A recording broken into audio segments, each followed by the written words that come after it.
Sí, ciudadano del mundo, así me declaré cuando salí a caminar. Emigrante para muchos. Ey, que caigan las fronteras, ya no más fronteras, ya no más líneas imaginarias. Somos ciudadanos del mundo, todos, todos, todos.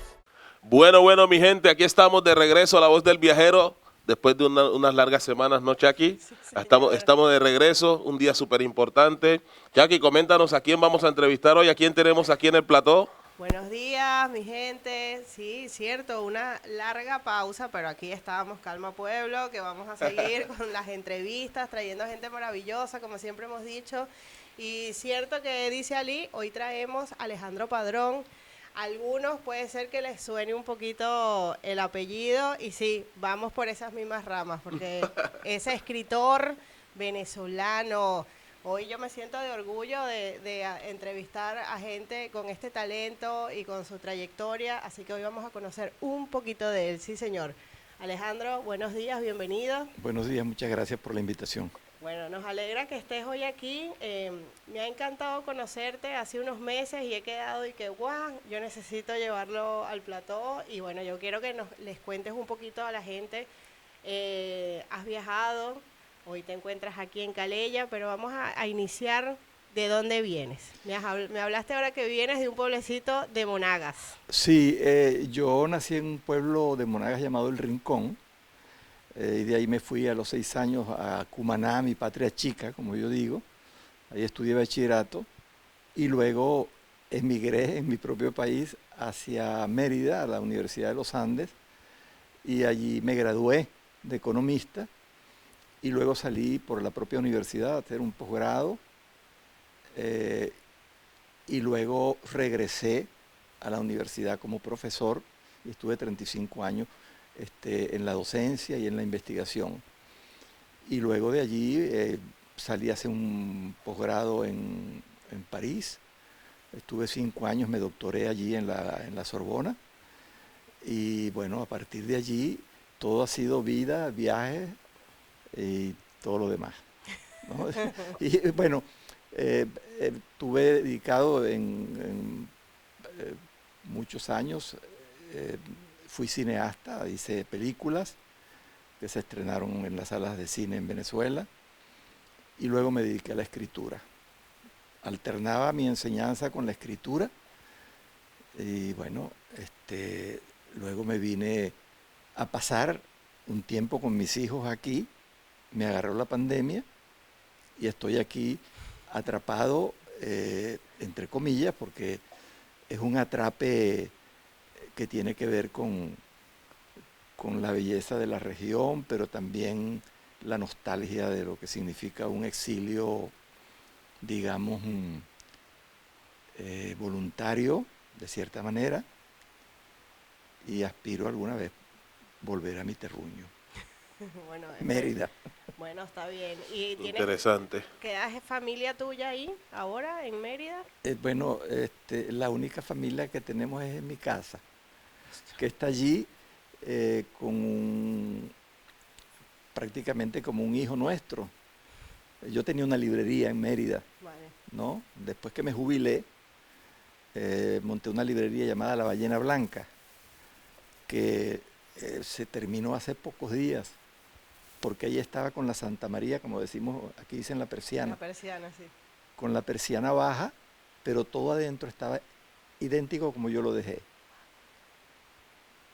Pensando que, bueno, cuando mejorara la situación en el país, yo regresaba, reabría la librería, pero no, y entonces tuve que sacar toda esa librería que estaba allí en hibernación y la transporté a mi casa, o sea que mi casa está repleta de libros, es como una casa librería que tengo y tengo que arreglar eso, a ver qué pasa, Claro. ¿no? Sí, a ver si pongo por internet, A vender a o... vender o hacer algo con eso, pero por ahora estoy aquí escribiendo y un poco viviendo pues esta experiencia interesante y dura en el sentido de lo que significa la economía de la vida cotidiana, Claro. que por ahora nos ayudan nuestros hijos, la generosidad de nuestros hijos, 3 que tengo, 2 aquí y 1 en Bristol, en Inglaterra, que hacen posible que nosotros estemos realmente aquí, porque si no... Si no, no pudieran. Bueno, yo estuve trabajando corrigiendo textos el año antes de la pandemia y acomodando camas y limpiando pisos en un hostal y tal. ¿En Venezuela? No, aquí, Aquí. y que era lo que nos sostenía. Vale. Pero llegó la pandemia Se y acabó. eso se acabó. Claro. Y entonces nuestros hijos, como digo, la generosidad de nuestros hijos nos permitió, pues, o nos permite sobrevivir aquí. Es Eso que es es lo un poco importante. complicado, sí. Es lo importante eso. Para la gente que ve nuestro contenido, para hacer más una ubicación exactamente geográfica, ¿dónde está Mérida? ¿En qué estado? Mérida está en la parte sur occidental del país, casi en los límites con Colombia. Ajá. Hay un estado de por medio, está el estado Mérida, el estado Táchira y luego está la frontera con Colombia. O sea que estamos cercanos. Sí, sí, ¿no? Esta de parte- allí, de la capital merideña a Cúcuta, tenemos 4 horas, 3 horas y media, 4 horas, depende, ¿no? Interesante. Acabas de mencionar algo que siempre, pues, no, las personas que han pasado por acá, por el programa, muchas personas las que han pasado, siempre nos han hablado de esto, ¿no?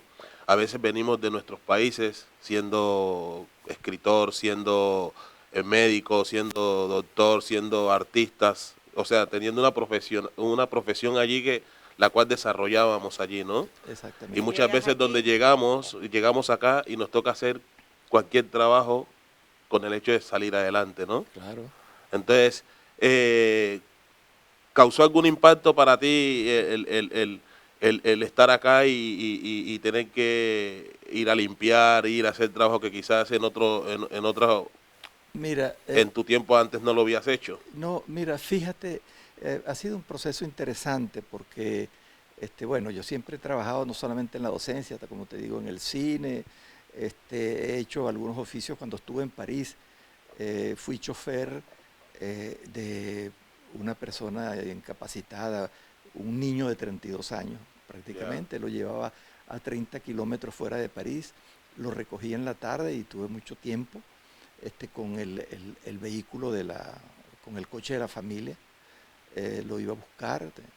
Mis hijos trabajaron siempre repartiendo pizza, mi mujer cuidaba niños también para poder sobrevivir, porque nosotros salimos becados y luego vino el control de cambio, el viernes negro, Sí. aquel, ¿te acuerdas? Sí. Y entonces lo que teníamos disponible se redujo a la mitad. Y entonces todos nuestros hijos que iban desde los 14 años a los 8, todos trabajaron en cuestiones de cuidar niños, de repartir pizza, de hacer pequeños trabajos. Y yo tuve que hacer por un buen tiempo de chofer y también con mi esposa estuve cuidando a un señor de 92 años por un tiempo.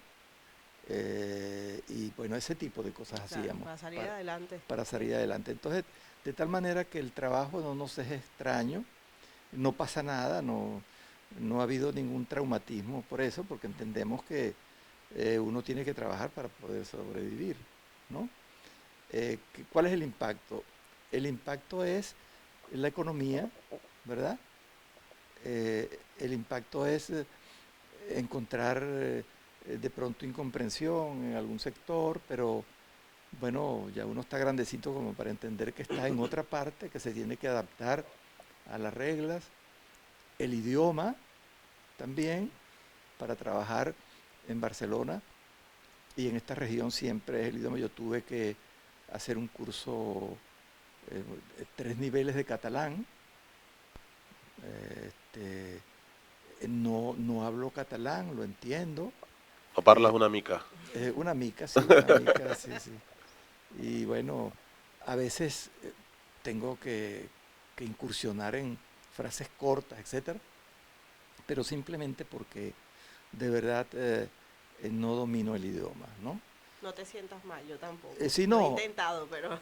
no, y yo lo que tengo por norma es que donde voy, pues me adapto a las circunstancias, Exacto. ¿no? Hay gente que Sí, se sí. queja, que dice que esto, que lo otro, pero bueno, si tú no tienes conciencia que vas a un sitio distinto, donde hay otra lengua y otras costumbres, yo he hecho buenos amigos, aquí Francisco Llamas, por ejemplo, Sí, que es un gran amigo, del cual he aprendido mucho con relación a lo que significa Cataluña, etcétera.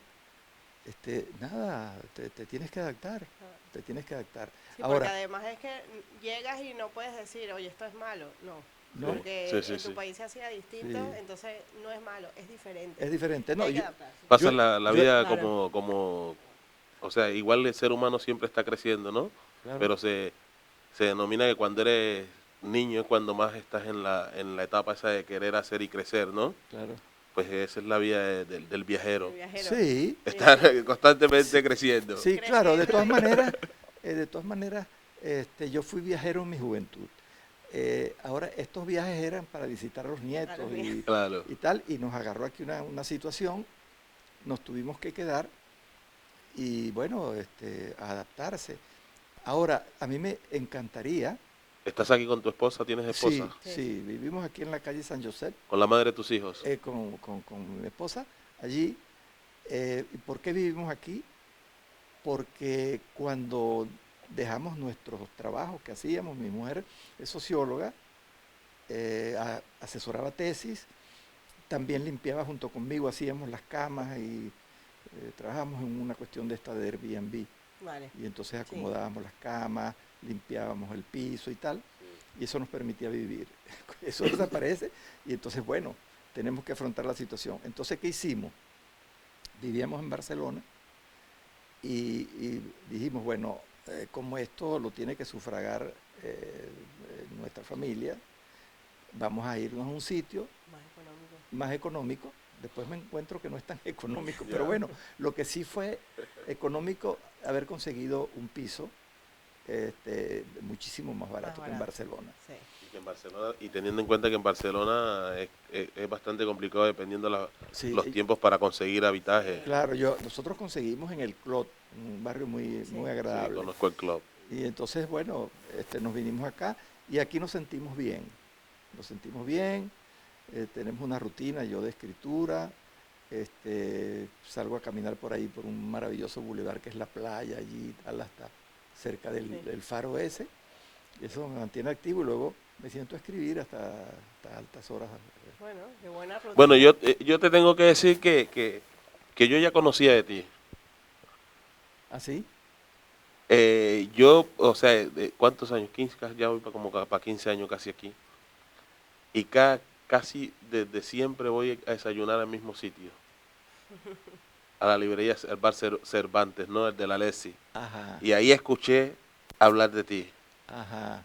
Y yo, bueno, yo te vi ahí, creo que Ah, sí, yo creo que estuvimos compartiendo unas palabras. sí, sí. Entonces, bueno, yo soy más irregular ahí porque, bueno, eh, iba a otros cafés también Sí, y sí, tal. sí. De hecho, tengo tiempo que no voy allí. Siempre busco sitios así que me gusten, como el Cervantes, este, y me gusta cambiar un poco la rutina Mira, también. cuando hablamos, Sí. pensé en la entrevista. Pero yo, coño, lo acabo de conocer, ¿sabes? Si me entendés, para decirle, mira, te quiero entrevistar. No, yo el día que lo he conocido, que justamente fue en esta misma cafetería y cuando me lo presentaron y él me dijo lo que hacía, yo, wow, lo tengo que Sí, buscar. sí, sí, sí. Y de alguna manera, no se lo dije tan zumbadamente ese día, ¿no? Pero después con Francisco intenté buscar la manera y hasta que lo hemos logrado. Así que, mira, Alejandro, para entrar un poquito en el tema de la escritura, Ajá.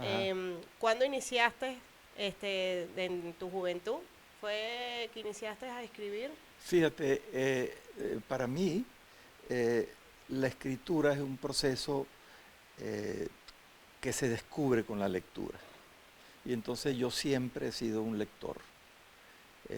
Recuerdo desde mi niñez, porque mi padre tenía una buena biblioteca. Mi padre era un hombre del campo, pero era un hombre culto, ¿no? Porque cultivaba la tierra, pero además leía, tenía una biblioteca heredada de unos hermanos que le mandaban desde Caracas a Monagas libros, novelas, y allí yo fui mirando y escuchándolo, recitaba mucha poesía y tal, y luego en la escuela primaria, cuando yo llego a la escuela primaria, ya yo sabía leer. Y en el transcurso de la escuela primaria, sobre todo del cuarto grado en adelante, ya era un lectorcito pequeño, ¿no? Leía cosas de aventura. El que lleva el don ya de nacimiento, eso va en la lecturas sangre, creo yo. pequeñas, Sí, lecturas, me gustaba mucho el cómics, ¿no? sí. Recuerdo que habían unos cómics de animalitos que eran como personas, que se vestían como personas y vivían en los zapatos, ¿no? Superman, el fantasma, es decir, muchas cosas de esos personajes célebres de los cómics. Y bueno, ahí me fui aproximando y tengo así flashes en mi temprana infancia de unos libros que me regala mi padre, de aventuras, ¿no? Moby Dick, la ballena blanca. Esa librería llevaba el nombre como un homenaje a mi padre, que me hizo descubrir la literatura a través de ese libro de aventura. Y bueno, después que estoy en bachillerato, había en la época dos modalidades para estudiar el bachillerato: filosofía y letras y ciencias. Y yo cogí filosofía y letras, porque yo quería estar en una rama que me permitiera leer, que me permitiera... Ahí comencé los inicios de una incipiente escritura, porque yo escribía los editoriales de unos periódicos en los distintos años de bachillerato, que se confeccionaban en atriles, y entonces se ponía una especie de tablón y habían artículos pegados con estas cositas que allá llamamos chinches. Ajá, vale. Sí, que no sé cómo se llaman aquí, pero... Yo aquí lo llamo igual, aquí yo... Entonces, yo escribía el editorial, habían otros artículos por allí de colaboradores y tal. Y ahí se fue fraguando lo que se aproximaba más o menos a eso que se puede llamar escritura. Y luego en la universidad sí.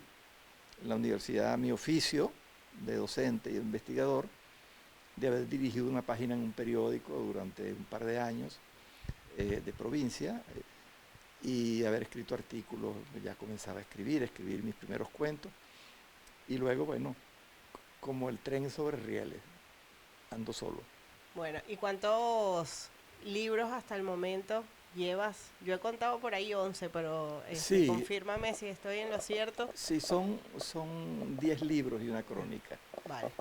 Pero en la capotera, como dicen allá en Venezuela, en el inventario del computador, tengo...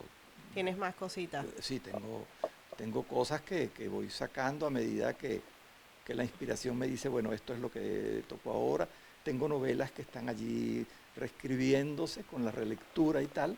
Y cosas que no saldrán. Y probablemente cosas que no saldrán, que le tocará escarbar a otros allí, ¿no? Pero ese es el proceso de la escritura realmente, ¿no? El escritor no tiene lo que tiene a la vista para el público, siempre tiene un inventario de cosas allí sobre los que escarba, pues, ¿no?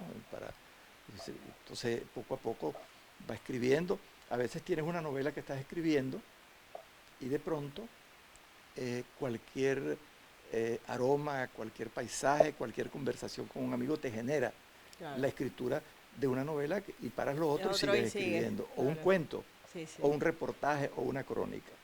Entonces, ese proceso de escritura es distinto en cada escritor también, ¿no? Es solo que menciono mi experiencia, que es lo que conozco más de cerca. O sea que son 11 libros publicados, ¿no? Sí. Y de esos 11 libros, una pregunta. El primer libro, Ajá. ¿qué te inspiró a escribirlo? Bueno, fíjate. Y de esos 11 libros que están publicados, ¿cuál es el que más te gusta a ti como escritor? Bueno, voy a Para yo irlo a buscar. voy a empezar, voy a empezar diciéndote que la experiencia del primer libro aparece como una criatura que se venía gestando, Ajá. que inclusive llegó un momento, creo que fue cuando estudiaba tercer año de carrera o cuarto año de carrera, comencé a escribir una serie de cuentos.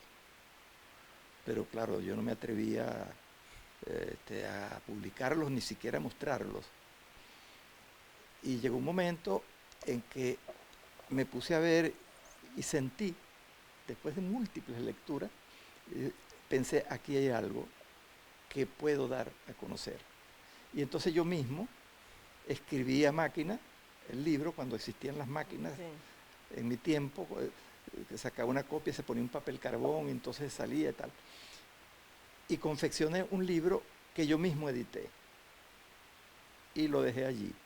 Escribía otras cosas, escribía para la prensa local, para la prensa nacional, algunos textos, hasta que un día dije, voy a echar una revisión de nuevo a este libro que tengo allí confeccionado de manera artesanal.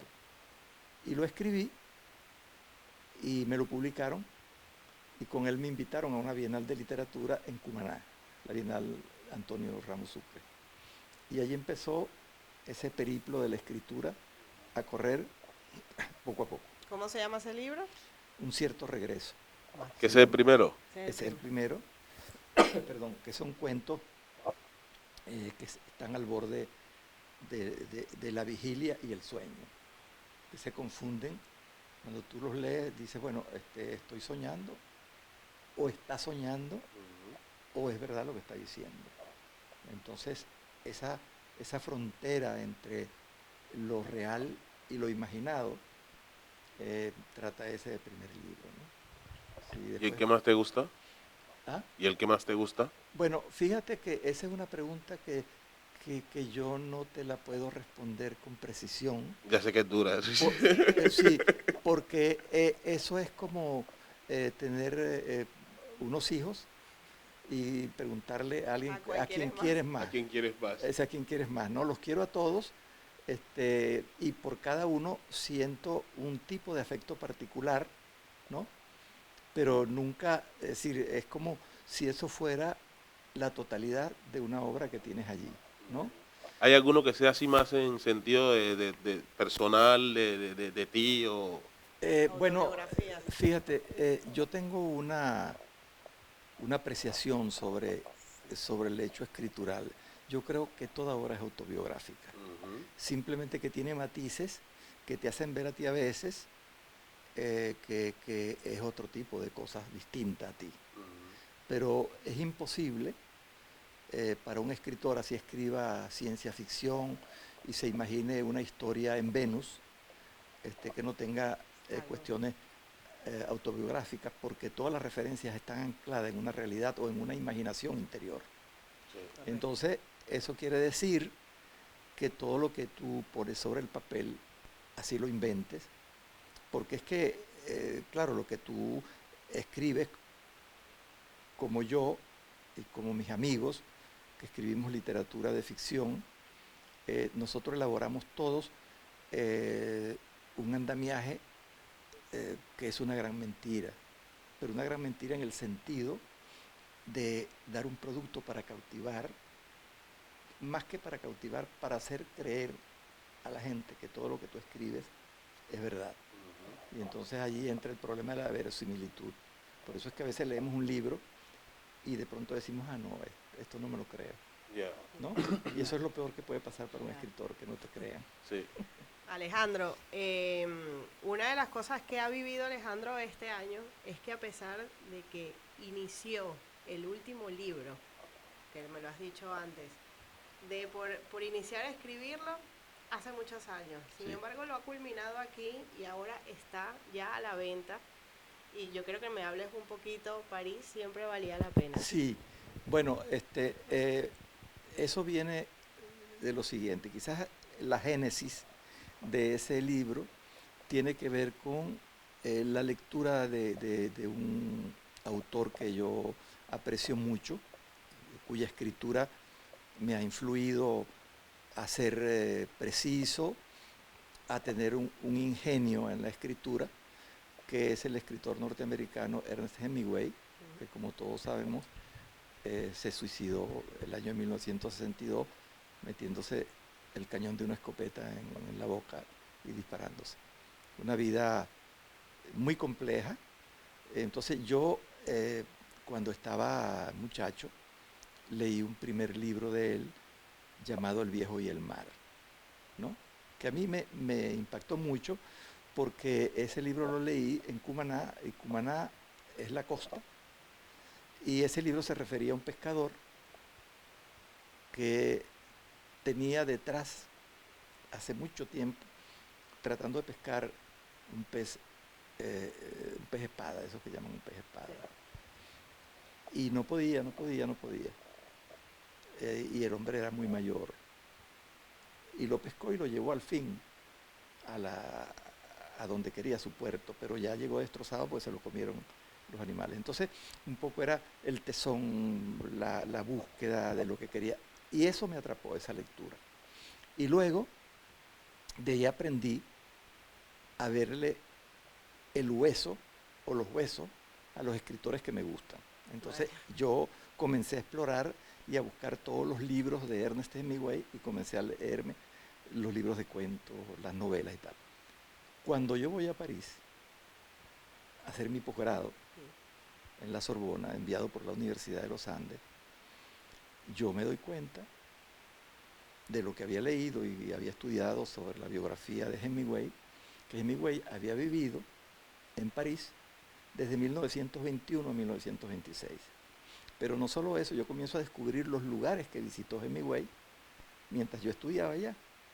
Y me di cuenta que eran los mismos lugares que aparecían retratados en sus libros y todo, pero idénticos, porque esas son ciudades que para que se modifique el casco urbano tarda mucho, porque son construcciones que se hacen para siempre, ¿no? Y entonces yo en aquel momento hacía cine, y lo que me planteé fue hacer un documental de una persona que iba visitando los lugares y decía, mira, aquí estuvo Hemingway y tal, esto aparece en tal obra y tal, como una especie de documental. Y durante esos 5 años mantuve un material entre mis manos muy valioso, pero yo no sabía qué hacer con ese material. Después que había matado el tigre, le tuve miedo al cuero, decir, bueno, pero ¿qué hago con esta cantidad de información? Entonces eso lo puse en reposo, porque tenía que atender, yo fui como economista a estudiar un doctorado en economía.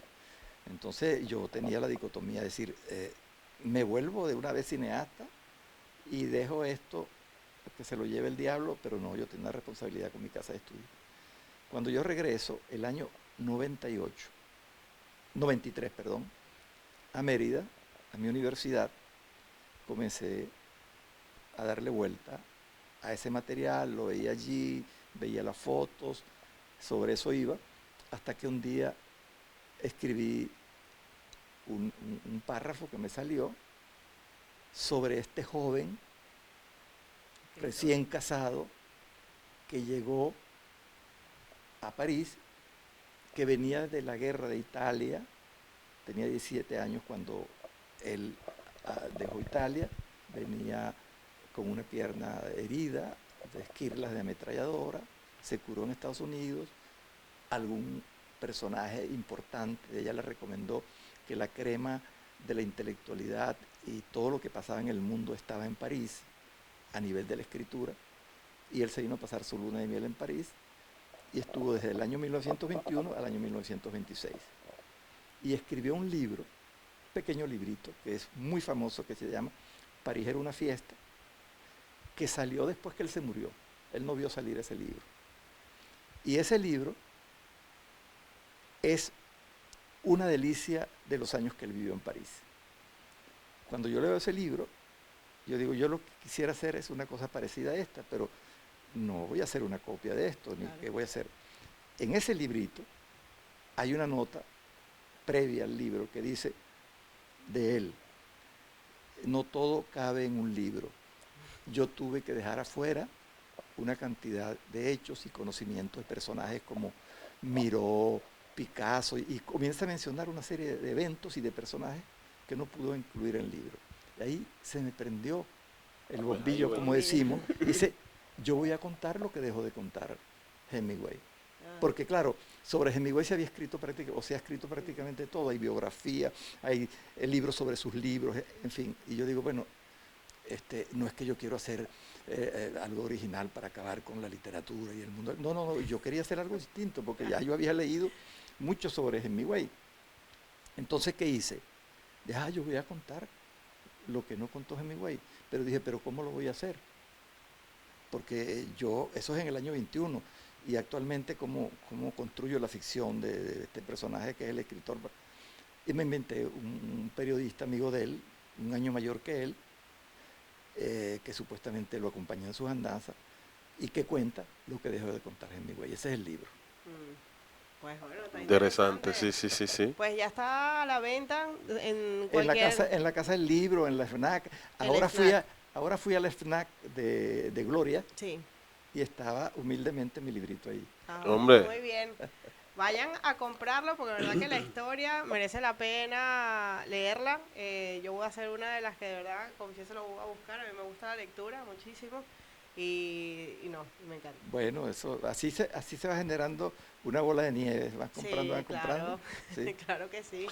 Y una cosa por Calella, nosotros tuvimos la oportunidad también de entrevistar hace un tiempo a un pintor.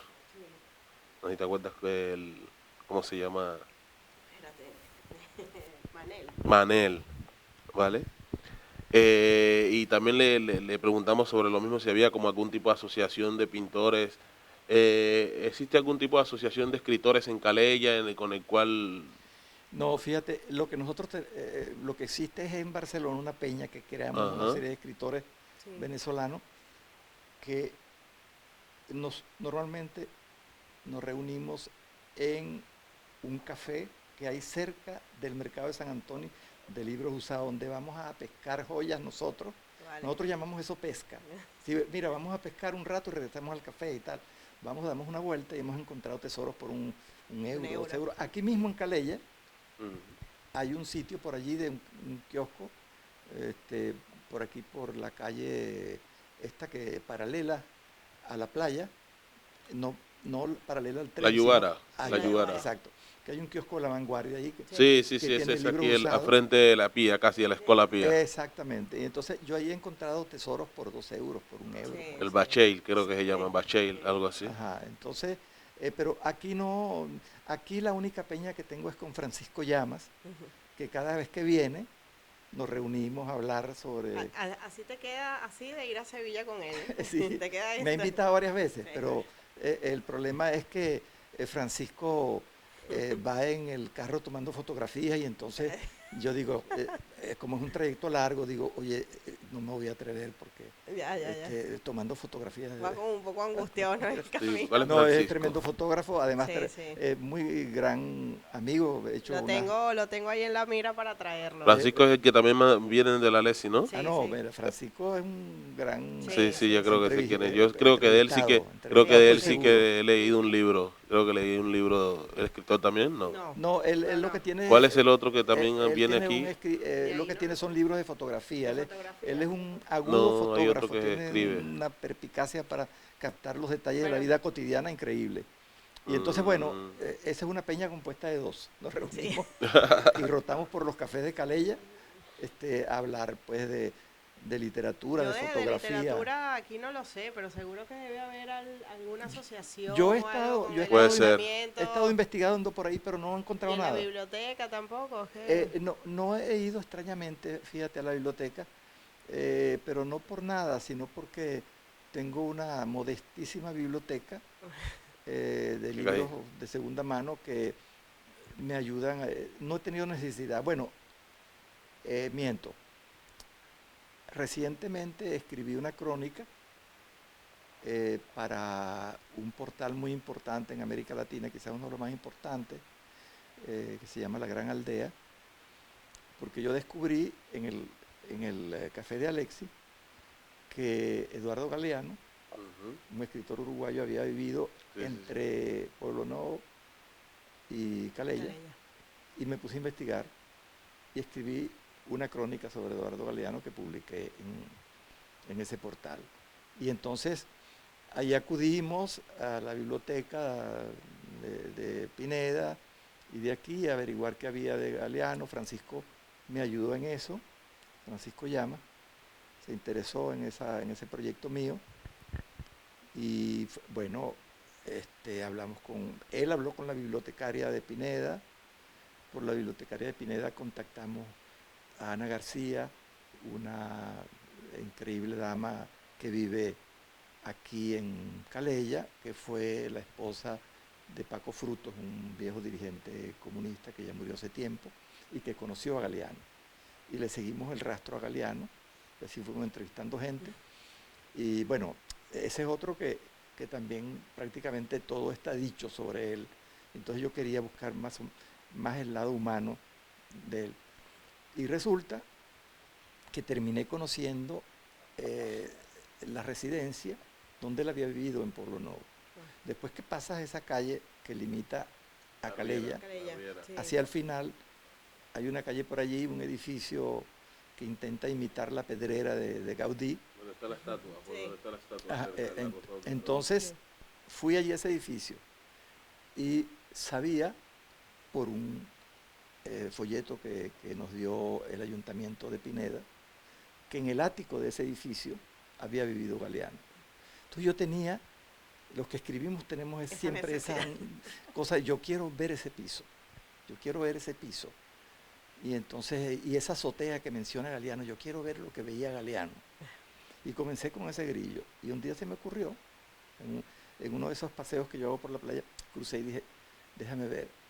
Y fui al ático 2, donde aparecía ahí en el folleto del ayuntamiento, y toqué Y ya abrieron. al ático 2. Y salió una voz de una mujer joven, y le dije, mire, yo soy un escritor venezolano, perdone mi locura, yo estoy escribiendo sobre Galeano, y me acabo de enterar de que en ese piso vivió Galeano, y yo lo que quisiera es tomar una fotografía desde la terraza. Bueno, eso es un loco.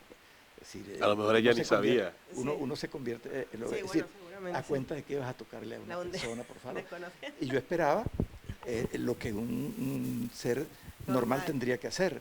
Mire, por favor, no me moleste. Pues, me dijo, la voz femenina me dijo, pase adelante y tome el ascensor de la izquierda. Yo me quedé así. O sea, o sea, es que ahí es donde está el detalle. Si tú no tomas la locura, La como Claro, locura, decimos, la claro, iniciativa claro. de ir a salir picar, adelante, Sí, claro, pero no lo consigues. tú lo has dicho, es la locura. Sí, sí, Es decir, sí. es ese deseo de traspasar esa barrera de la curiosidad. Es decir, pero yo quiero ver cómo vivía ese tío allí. Subí y me atendió una dama joven enmascarada, como siempre, pues todas las Sí, cosas sí. aquí después de la pandemia. Y me dijo, pase adelante y tome las fotografías que quiera. Yo no me lo podía creer. Y había un ventanal grandote, así tal. Lo atravesé, vi la terraza, vi el fragmento de mar que quedaba a mano derecha y dije, bueno, aquí esto era lo que veía Galeano. Y tomé unas fotos para ilustrar, que está ilustrada la crónica de esa manera. Y cuando ya me voy a despedir de ella se llama La Monse. Ojalá que vea este programa, que fue muy gentil y por ella yo hice esa crónica, de verdad. Cuando me voy a despedir de ella,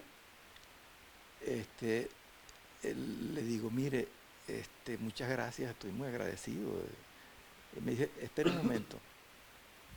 Y traspasó el umbral de la puerta de vidrio, aquí está la terraza, y me dijo, venga conmigo. Y abrió una cortinita allí, había una escalera circular, y dije, venga aquí arriba. Y fui y me mostró el lugar donde escribía Galeano. Y ese lugar tenía otra terraza mejor que la anterior, más pequeña, pero se veía más el mar y tal. Y entonces yo me sentí Galeano y es evidente que esta belleza de aquí, de esta terraza, era la que utilizaba Galeano para inspirarse, aquí tenía que salir. Sí, sí. Y yo le agradecí muchísimo a la Monse, que le mando saludos aquí, ojalá vea este programa. Alejandro, eres un aventurero, total, Y arriesgado. Y no, entonces Dispuesto a cruzar las fronteras. lamenté mucho porque me había acompañado en toda esta aventura Francisco Llama. sí. Y ese día no estaba. Ese día no estaba, pero yo me vine al café y estaba sentado y yo tenía la sonrisa de aquí a aquí y él me vio y yo le dije, no sabes lo que me ha pasado. Y le conté la historia. Me dijo, no puede ser. Sí, y entonces, bueno, escribí la crónica que se llama Una cierta mirada. Iba a escribir sobre la vida de Galeano, pero no me interesó eso después, Claro. sino esa cierta mirada que tenía ese escritor que vivía allí en ese edificio, que Wow. vivió por 10 años allí. Mira. Y la Monse me dijo, yo le abrí por lo siguiente, porque yo he leído Las venas abiertas de América Latina de Galeano, y el año pasado me enteré por el folleto Que había sido su casa. que este había sido su casa. Entonces yo dije, sí, este es un escritor que está investigando, le voy a abrir la puerta. A ver, ahora la Monse por Es ahí interesante. se va a plantear y empezar a cobrar por la visita. Sí, que sí, quiere sí, entrar sí. al apartamento, ¿no? A ver si le Debería. llevamos más gente desde acá. Alejandro, de toda la información que busqué de ti, me parece que llegaste a ser embajador. Sí. Cuéntame cómo terminaste en la política y cómo terminas yéndote a Libia. Bueno, mira qué buena investigadora eres, así es que se hace. Tú sabes que los entrevistados se sienten bien cuando le averiguan sobre una de las cosas. Bueno, Es mi trabajo. Fíjate lo siguiente, eso fue una experiencia muy importante y muy dura. Es decir, eso fue durante el gobierno, bueno, si yo digo durante el gobierno Eterno. tiene 22 años. Yo siempre he adversado a este gobierno, debo decirlo, ¿no? Tuve problemas, de verdad, con esa postura que la mantengo, porque bueno, a mí me gusta vivir en libertad y ser libre, opinar y que no te penalicen por eso. Pero ¿cómo llego yo allí en un gobierno como ese? Bueno, primero decirte que estaba comenzando el gobierno. Vale. Yo soy un experto petrolero, economía petrolera, y yo tenía a un amigo que estaba como viceministro de Relaciones Exteriores, muy conocido amigo mío, que estuvimos en las luchas políticas de los años 60 y tal, y esa lucha dura de los años 60, y un día me llamó, me dijo, mira, Alejandro, quiero conversar contigo, ¿te puedes venir a Caracas? Y fui, y me dijo, mira, nosotros necesitamos para las embajadas petroleras personas Con mucho conocimiento. con conocimiento, ¿no? Entonces quisiéramos, yo te quiero plantear lo siguiente, mira, yo vengo de Libia, aquella embajada es un desastre, si no tenemos representación allí, y yo quisiera que tú me ayudaras. Y yo le dije, bueno, pero ¿cómo es eso que yo te voy a ayudar? Tú sabes que yo no soy ni chavista, no pertenezco a este gobierno, no pertenezco al partido de este gobierno, ni perteneceré jamás. No, yo te conozco y eso me basta. Te conozco profundamente y sé que tú vas a hacer una labor importante. Pero claro, eso es comenzando un gobierno, eso era el año y medio de haber comenzado. Ya todo el mundo tenía esperanzas en que se hiciera. Era cuando Chávez. Sí. Que se hiciera un cambio de eso, ¿no? Y entonces, por cierto que a mí me había enviado él la ley, el proyecto de ley de hidrocarburos que iban a implantar en el gobierno, y a mí me pareció interesante que aumentaran la participación del Estado en el impuesto petrolero, y yo dije, sí, a mí me parece esto interesante. Bueno, yo fui como en una especie de experimentación y tal, y pasé 18 meses allí como embajador, ¿no? Claro, ¿qué ventaja tenía yo? Que yo iba, según la gente que estaba en Libia, como el embajador bolivariano, pues, Claro. estaba de moda Chávez y tal. Ahí era duro. Sí, a mí se me abrieron las puertas. No, es que sí, es que yo trabajé también en ese gobierno, en el Parlamento Latinoamericano. Bueno, en esa ya época. tú sabes muy bien. Hasta que ya tuve que salir de ahí después de la lista de Tacón. Después de la lista Tacón. Entonces, yo allí tuve todas las ventajas, porque era el embajador del gobierno bolivariano. Además, yo me entrevisté 12 veces con Gaddafi. Es decir, con Gaddafi no se entrevistaba Nadie. los embajadores, Nadie. prácticamente nadie. Pero, claro, el embajador bolivariano. Los petroleros Sí, bolivarianos. petroleros, Claro. petroleros. Sí, ahí estaba Un la- punto neurálgico, Sí, claro, sí, tú lo sí. dices, Sí, sí. los petroleros. Ahora, yo digo, me entrevisté con Gaddafi 12 veces, cada entrevista duró 30 segundos o un minuto, porque era un personaje Sí, ¿no? solo para decirme, siéntese bien, nunca te miraba a los ojos. No decía, siéntase bien aquí, tal cosa, basta que usted venga del camarada de Chávez y no sé qué cosa. Yo, bueno, si supiera. Entonces, en fin, ahí estuve Si 18 supiera lo que meses. pienso.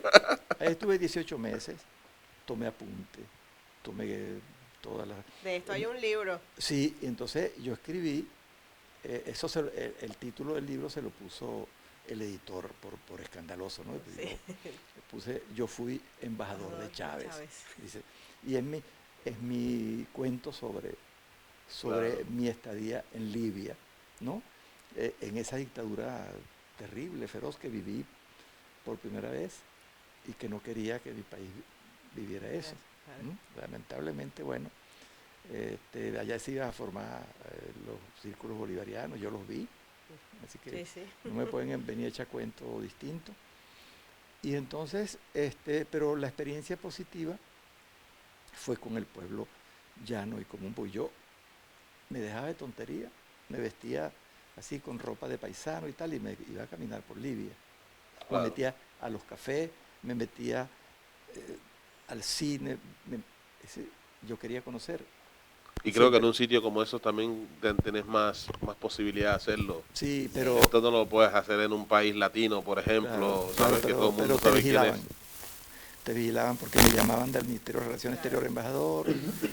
Tenemos un compromiso con usted muy serio aquí por su seguridad, déjese de andar por esos labios. Digo, no, pero si yo lo que estoy es conociendo. Claro. Pero a ellos no les gusta eso, que conozcan. No les interesa. Sí, no les interesa. Y cuando hubo aquel problema de la gran manifestación contra el gobierno de Chávez, que hubo aquella mortandad cerca de Miraflores y Sí, todo. claro, la de los... Sí, El tiroteo Sí. de los francotiradores. yo me quedé así, me vi en un espejo y dije, pero si tú lo que eres es profesor de la universidad, regresa a tu universidad, tú no puedes avalar eso. Y puse una carta de renuncia, Claro. en términos muy fuertes, que se hizo pública. Esa es la que nos cortaron a nosotros la ley de la libertad de Claro, expresión. y que aparece en ese libro, Sí. esa carta que yo escribí, y renuncié y tuve que esperar un mes para que me aceptaran la renuncia. Y allí me vine, pues, Era me muy regresé bueno. a mi universidad. Era interesante que estuviera ahí. No, pero ya tuvo la experiencia. Ese lo libro, vivió. by the way, By the way, sí. lo pides por Amazon y lo encuentras. Vale. Francisco fue el primer El libro que primer. se compró. No, pero Sin interesante, decir. o Qué sea bien, que qué yo bien. lo vi ahí. Sí, Sí, fui embajador de Chávez, se llama. yo fui embajador de Chávez. Yo fui embajador de Esto es Chávez. interesantísimo. Esta entrevista tendríamos que hacer Una segunda parte. una segunda No, parte. bueno, tú sabes que las buenas Estamos, entrevistas dependen de los entrevistadores. Sí, Sí, sí, sí, sí, sí. Entonces, Mira, Alejandro, yo no quiero terminar esta entrevista Ajá. porque yo cuando inicié dije que el apellido Padrón... Yo sabía que venías por ahí. Yo sabía que venía por ahí. Lo estoy dejando al final. Sí, Padrón. Porque eres familia de Leonardo Padrón. Es que lo tenía que decir. Cuéntame un poquito que me contaste una anécdota que tuvieron ustedes un día en un aeropuerto. Ah, sí, bueno, mira, primero decirte que, bueno, es mi primo hermano. Sí, tenemos una relación estupenda desde hace años. Él es mucho menor que yo, por supuesto. Yo le echo broma, le digo, tú te ves más viejo que yo. Pero no, él tiene 60 y tantos años. Es una persona y es exitoso. Totalmente, Yo he sí. tratado que se me pegue de él ¿Ve? algo, Éxito. pero no, que va. Porque él es Bueno, pero cada uno con su encanto. él es un avión. No, además es un tremendo poeta y un escritor. No es porque sea mi primo hermano, sino que lo es. Y, bueno, lo contata, mira. Sí. Bueno, Leonardo, hay una anécdota así que yo cuento siempre, porque es muy divertida, que una vez estábamos en el aeropuerto de Mérida y la gente estaba obsesionada pues con Leonardo Padrón, el de las novelas, la telenovela, que había escrito sus libros de entrevistas que son maravillosos y tal. Y llegamos temprano al aeropuerto y nos sentamos en un murito ahí que había antes de tomar el avión, y estando sentados, de pronto llega un grupo de chicas una más bella que la otra, y comenzaron a mirar donde nosotros estábamos, ¿no? Y entonces intrigados allí tal, y yo le decía, mira lo que te toca dentro de poquitos minutos, vienen para acá, o sea que prepárate. Y entonces, bueno, traían un libro de Leonardo, pero no se le acercaron a Leonardo, sino a mí. Y entonces, ¿cómo está? ¿Usted es Leonardo Padrón? Sí, como no, ¿qué quieren? Y Leonardo estaba al lado, ahí, aguantando la risa. ¿Qué quieren? No, queremos que me firme el libro. Pues muy bien. Y agarro el libro, agarro la pluma y le pongo una dedicatoria. Y entonces le digo, bueno, ahora se lo va a firmar quien es Leonardo Padrón, y se lo falsé a Leonardo. Entonces fue muy divertido. No puede ser, sí. Lo que pasa es que él se ve más viejo, le digo. Pero entonces siempre jugamos con eso. Bueno, tú porque no sabes quién es No, Leonardo, no. pero bueno, físicamente, bueno, llevan bigote los dos y sí, tal, pero bueno, en esa época no lo sé. No, dicen que nos parecemos. Se parecen, sí, Pero, claro. sí. Yo le digo a él, ¿qué broma te echaron, chicos? Entonces, pero siempre nos comunicamos. Ahora, cuando la salí del libro, me dijo, lo tengo de tercero en mi pila de libros. Ya estoy leyendo el de Aramburu, el de aquí. La que llega. Los vencejos, un libro extraordinario. Después tengo Los besos de Vilas, que acaba de salir, y ahí está el tuyo. Y ahí sigue el tuyo. ¿No? Entonces, bueno, ya debe haberlo leído. Sí, yo en estos días escuché que sacaba su primera serie por Netflix, no Por sé. Netflix, sí, bueno. Y bueno, lo he escuchado, yo dije, wow, porque Sí. creo que es la primera vez que Sí, pero que Eso hay llega que verlo, ahí. eso hay que bueno, verlo, es mi que gente. Leonardo es una persona Bueno, que súper tiene orgulloso, de verdad, porque una experiencia, además en la escritura de telenovelas distintas a la telenovela tradicional. sí, exactamente. Trata de hacer, digamos, de rescatar algo del género de otra manera, ¿no? Y bueno, yo lo felicito porque él está muy bien. Lo acompaña Mariaca Semprún, que es una cantante y una actriz maravillosa, que es su esposa. Entonces, se casó el año pasado, por cierto. Ah, mira. Entonces ponía allí, bueno, después de 11 años me caso con Mariaca. Yo le escribí, le dije, Leonardo, te felicito porque me parece que es un tiempo prudencial Sí. para haberla conocido. 11 años de noviazgo. Me dijo, Está súper.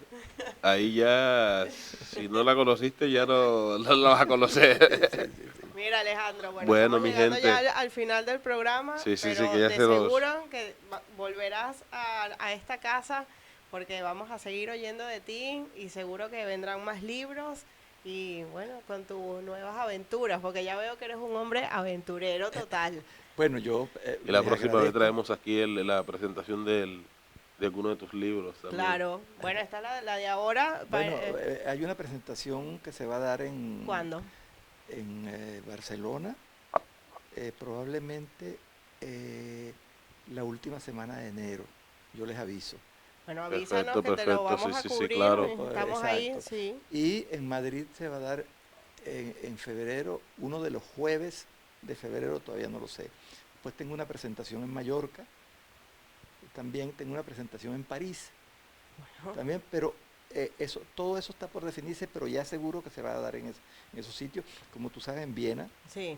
en la Feria del Libro de Viena, Claro. estuve yo allí con mi libro. Y bueno, yo lo único que tengo que decir es que me he sentido como en casa aquí conversando, como si ustedes hubieran sido invitados por mí a mi casa. Eso es Bueno, interesante. esa es la idea, que la gente que Entonces- venga se sienta en Entonces, casa. bueno, sí. siento un tono latinoamericano por aquí, ¿no? Sí. Decir, colombiano o venezolano. Y eso me ha hecho sentir como en mi casa. De verdad que me he sentido como en mi casa. Gracias, Les agradezco Leonardo. mucho la invitación y los felicito por esta iniciativa que ustedes tienen, que es maravillosa, porque esto es una ventana al mundo. Gracias. Muchas gracias. Porque a pesar de que esto tiene la cobertura que tenga, eso está en la web y eso se retransmite. Yo, por ejemplo, yo me voy a meter para retransmitir este programa. Claro, claro que sí. Por mi fan. Bueno, Sí, no son para muchos, seguir pero... también Bueno, no, muchas esa gracias. es la idea, esa es la idea. Y no te imaginas la cantidad de gente que hemos traído que no saben que existen, lo que hacen o lo que han hecho y cómo ha sido su vida en ese viaje que han hecho. Y eso creo que es lo más maravilloso de aquí este Sí. programa, la calidad de gente que hemos conocido, que ha venido al plató, creo que es lo maravilloso No, de esto. feliz Navidad. Feliz ¿verdad? Navidad. Gracias, Y igual para año ti nuevo- un Gracias, y año toda tu nuevo familia. próspero también, les deseo. Amén. Y de verdad agradecido por este gesto. por Gracias. mantener ustedes conmigo. Bueno, muchas gracias, Bueno. Alejandro. Gusto Bueno, mío. señores, hemos llegado ya al final del programa. Yo aprovecho antes de culminar que este 26 de noviembre es la misa latinoamericana en la iglesia de Calella, 7 de la tarde. Si quieres acompañarnos, pues ahí estaremos. Ahí estará la voz del viajero. Sí, va a estar muy bonita. El año pasado ya fue esta es la tercera que se está realizando y cada vez se va sumando más gente latina que Con tenemos mascareta, aquí en ¿no? el... Con mascarilla, sí, claro que sí. Benitos con mascarilla sobre todo, Sí, porfa. mascarilla, por favor. Y nada, pues hemos llegado al final. Muchas gracias, Alejandro. Ustedes. Mucho éxito, que Ustedes. sigan tus éxitos. Gracias mi Gracias. gente. Somos La Voz del Viajero, una plataforma digital que damos voz a todas las personas que han salido de sus tierras y quieren compartir con nosotros historia de vida. Muchas gracias, felices fiestas para todos ustedes. Adiós. Bye, bye. Sí, ciudadano del mundo, así me declaré cuando salí a caminar. Emigrante para muchos. Ey, que caigan las fronteras, ya no más fronteras, ya no más líneas imaginarias. Somos ciudadanos del mundo todos.